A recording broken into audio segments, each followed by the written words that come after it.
नाज़रीन, गंबट में धरती टीवी एसओ मीडिया ग्रुप जे सॾ ते बाशोर सिंध रोशन मुस्तक़बिल जी ज़मानत जे सिरे हेठि उतां कचहरी कोठाई वई। वधीक तफ़सील मुमताज़ मेमण जी हिन रिपोर्ट में।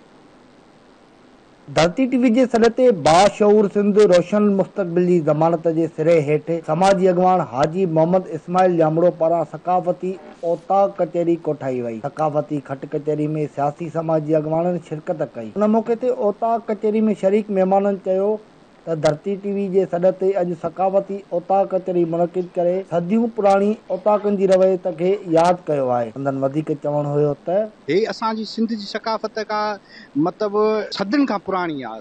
दुनिया में मतिलबु पुराणी असांजी जेका सकाफ़त उहा सिंधियुनि जी सकाफ़त आहे। अॼु असां प्रोग्राम कयो आहे गंबट में धरती टीवी वारनि जी वॾी महिरबानी जिन अचे असांजे प्रोग्राम शरीक थिया आहिनि। असां तमामु घणा ख़ुशनसीब आहियूं जो असां 5000 साल पुराणी तहज़ीब जा सफ़ीर आहियूं। इहो तमामु वॾो असांखे एज़ाज़ हासिलु आहे। बाशऊर सिंध आहे ऐं बाशऊर सिंध ऐं जेका पुराणी सिंध जन में जेका मदीनी वारे साईंअ खे बि असां अजरक ओढायो जॾहिं असांजे पूरी दुनिया में कपिड़ो न हो। ही बाशऊर क़ौम आहे, बाशऊर सिंध आहे। कैमरा टीम सां गॾु मुमताज़ मेमण, धरती टीवी न्यूज़, गम।